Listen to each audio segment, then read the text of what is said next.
नमस्कार, मैं आपके साथ रचना बंसल। बहुत स्वागत है आपका खास कार्यक्रम धर्म में। आज के सफर में हम जिस धाम जाएंगे वहां मंदिर में देवी या देवता चमत्कार नहीं दिखाते, बल्कि वहां रखा एक कलश चमत्कारी बताया जाता है। चमत्कार ऐसा कि अगर आप सुन लें तो आपको अपने कानों पर यकीन नहीं होगा।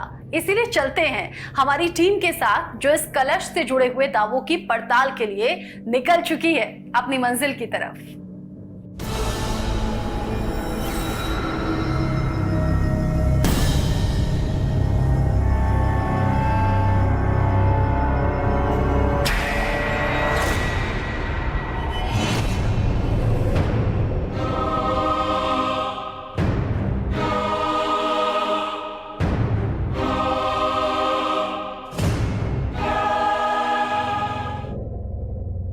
एक भारी भरकम कलश जिसे कोई हिला नहीं सकता, फिर भी मजबूत जंजीरों से जकड़ा हुआ है। उस पर हैरत ये कि कोई भी इसकी जंजीर खोलने से डरता है। ऐसा इसलिए क्योंकि इस कलश से जुड़ा दावा है कि ये कलश यहां से गायब हो जाएगा। ये कलश जो है यहाँ पर बाहर बांधा हुआ है, ये दो थे जी, एक राइट साइड एक लेफ्ट साइड। तो नदी में आए हैं ऐसा कहते हैं जी, और नदी में फिर कोई शक्ति आई जी, दोनों लुढ़कते हुए निकल गए। एक बह गया आगे नदी में, तो ये दूसरा घड़ा भी उसके पीछे जाने की कोशिश कर रहा था। तो किसी माता की शक्ति से किसी पुजारी ने उस घड़े को वापस लाया और फिर भी भागने की कोशिश कर रहा था, फिर इसको बांध दिया।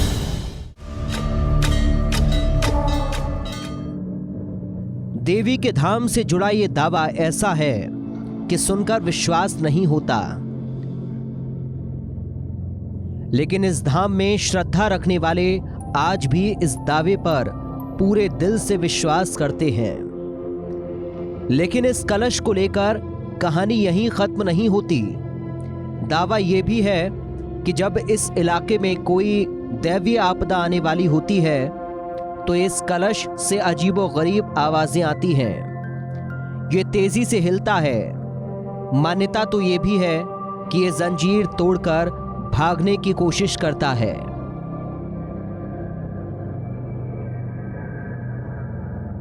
बिना जाने मान लेना अंधविश्वास है, लेकिन पड़ताल किए बगैर चमत्कार के दावे को खारिज कर देना उससे भी बड़ा अंधविश्वास होता है। इसलिए हमारी टीम इस दावे की सच्चाई जानने के लिए पूरी कोशिश करेगी।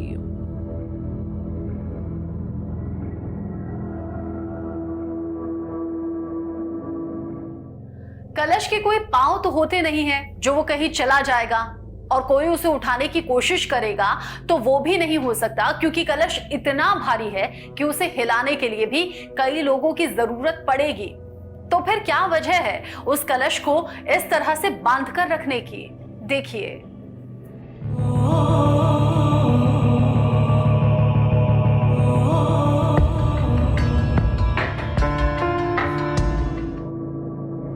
देवी का ये धाम 10वीं शताब्दी का है, लेकिन ये जगह तो सदियों से है और चमत्कार तो उस समय से हो रहा है जब ये मंदिर बना ही था।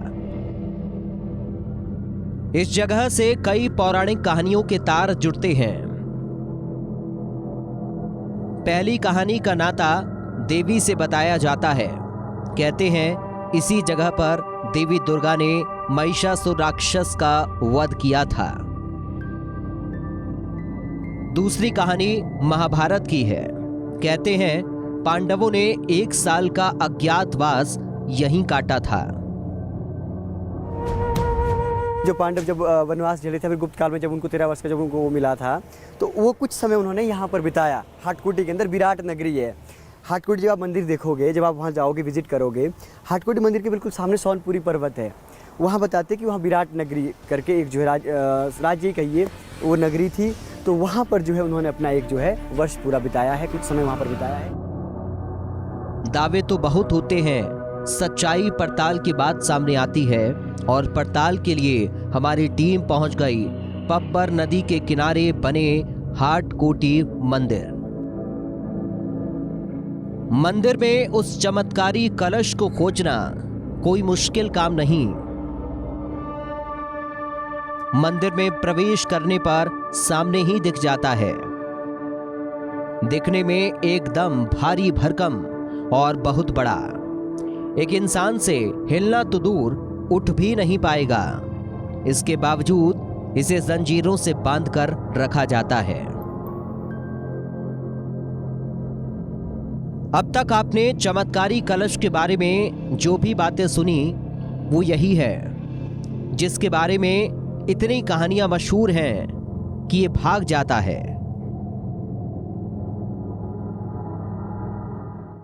आप भी देख सकते हैं कि दिखने में ये कितना आम सा लगता है। आपने और हमने जैसे घड़े आज तक देखे हैं, ये कलश दिखने में बिल्कुल वैसा ही है। अगर इसकी तस्वीर हम किसी ऐसे इंसान को दिखाएं जो इस कलश से जुड़े राज के बारे में कुछ भी नहीं जानता, तो सिर्फ तस्वीर देखकर तो कोई भी ये नहीं कह सकता कि इस घड़े के साथ इतनी सारी कहानियां जुड़ी हुई हैं, क्योंकि ये देखने में इतना आम है। इस विशाल कलश को मोटी जंजीर से बांधा गया है। जंजीर का एक सिरा घड़े से बंधा है तो दूसरा सिरा मंदिर के अंदर जाता है। कहां तक पता नहीं, लेकिन इतने भारी कलश को इतनी मोटी जंजीर से बंधा हुआ देखकर अजीब तो लगता है। इतने बड़े कलश को इतनी भारी जंजीर से बांधा गया है, लेकिन ये जंजीर किस धातु की बनी है ये पता नहीं लग पाता, क्योंकि इस जंजीर पर कोई जंग के निशान भी नहीं मिलते। कहते हैं अगर इस कलश से ये बेड़ियां हटा दी जाएं तो ये कलश कहीं चला जाएगा, पास बह रही नदी में या कहीं और। जी हां, सुनने में बच्चों की कहानियों जैसी लगती है, लेकिन इस दावे को लेकर यहां कई कहानियां सुनाई जाती हैं।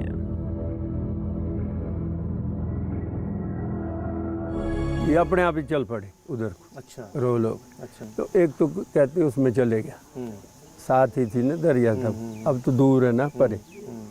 तो एक इसको पकड़ के यहाँ रख लिया, तब से बांध के रखा हुआ है। अच्छा। तो ये ऐसे बांधा हुआ है कि माता के उसमें ना, कि ताकि वो उसमें ना जाए दोबारा। हाँ। संगल बस वो बांध रखी अंदर इसमें। इस कलश के बारे में जो कहा जा रहा है वो अकल्पनीय है। अगर एक बार को हम मान भी लें कि ये कलश अपने आप लुढ़क कर पब्बर नदी में चला जाता है, तो ये भी काफी नहीं, क्योंकि ये चौंकाने वाले दावे यहीं नहीं रुकते। कहा जाता है कि आसपास के इलाके में कोई भी आपदा आने से पहले देवी के दरबार के बाहर बंधा ये कलश उसका संकेत देने लगता है। कुछ ऐसा ही हुआ था जब पास के गांव में आग लगी थी।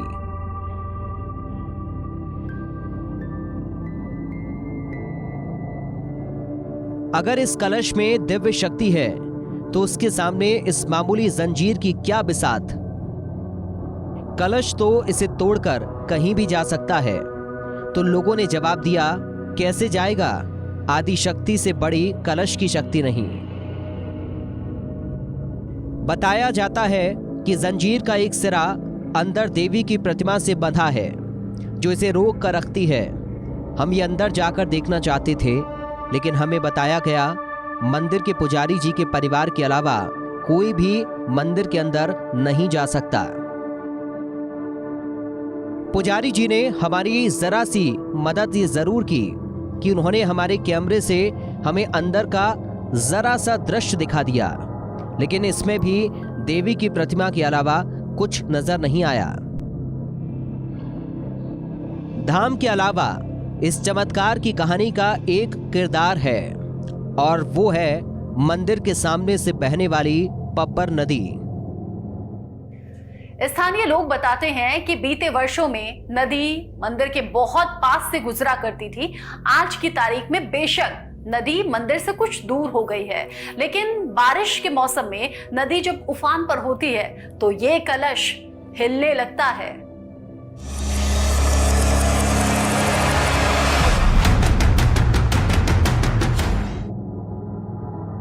इस मान्यता के पीछे चौंका देने वाली कहानी है। यहाँ रहने वाले लोग बताते हैं कि पहले यहाँ एक नहीं 2 चमत्कारी कलश हुआ करते थे। दोनों नदी में बहते हुए मिले थे। एक बार नदी में बाढ़ आई तो दोनों कलश में हलचल हुई और दोनों लुढ़कते हुए नदी में वापस चले गए।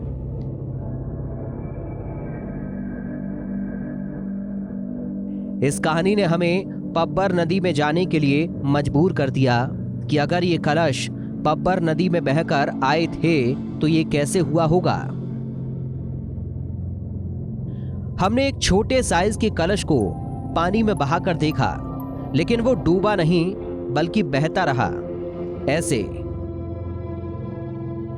विज्ञान के नियम के अनुसार कोई भी चीज अपने वजन के हिसाब से पानी को हटाकर पानी में जगह बना लेती है, और इस तरह के बहते पानी में वो चमत्कारी कलश भी बहकर आए होंगे।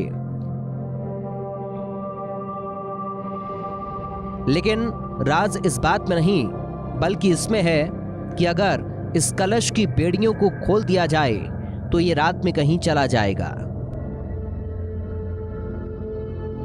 इस बात को सुनने के बाद लगता है कि इसमें क्या बड़ी बात है, ये जंजीर खोल दो सब कुछ सामने आ जाएगा। लेकिन इस चमत्कार को समझने के लिए पहले हमें जाना होगा नदी के पार उस ऊंची पहाड़ी पर एक तंग गुफा के अंदर। हमारी टीम को उस गुफा में जाने की जरूरत इसलिए पड़ी क्योंकि उन्हें बताया गया कि पहाड़ी के दूसरी तरफ वो जगह है जहां पांडवों ने 1 वर्ष का अज्ञातवास काटा था। पहाड़ के उस तरफ विराटनगर है, द्वापर युग का वो राज्य जिसने पांडवों को शरण दी थी। पांडवों को जब देव के दर्शन करने होते थे तो उस गुफा के रास्ते वो मंदिर आया करते थे। देखते हैं हमें क्या देखने को मिलता है। जिस गुफा की बात हो रही है वो 5000 साल से भी ज्यादा पुरानी है। हो सकता है कलश का नाता पांडवों से रहा हो, ये भी हो सकता है कि इस गुफा में कलश की पहेली सुलझ जाए। पुराणों की माने तो पांडव शिव के बहुत बड़े भक्त थे, लेकिन यह भी एक सच है कि वो आदि शक्ति की भी उपासना किया करते थे। अज्ञातवास विराटनगर में गुजारने की बात भी 100% सही है। देखते हैं हमें वहां पहुंचकर क्या मिलता है। पानी, पहाड़, जंगली रास्तों पर मुश्किलों से 2-4 होते हुए हम अपनी मंजिल की तरफ बढ़ते रहे। आखिर हम पहुंच गए उन गुफाओं में। ये गुफाएं तंग हैं, जैसे कि आम तौर पर होती हैं। ये दिखने में भी सैकड़ों साल पुरानी लग रही है। जरूरी नहीं कि हर कहानी का अंत हो, हर पड़ताल किसी नतीजे पर खत्म हो, यह भी हमेशा नहीं हो सकता। और जिससे लोगों की आस्था आहत हो वो हमारा मकसद कतई नहीं। इसीलिए हमने पड़ताल वहीं पर रोक दी। अब आपसे मिलेंगे किसी नए सफर पर, किसी नए रहस्य के साथ। आज के लिए मुझे इजाजत दीजिए। नमस्कार।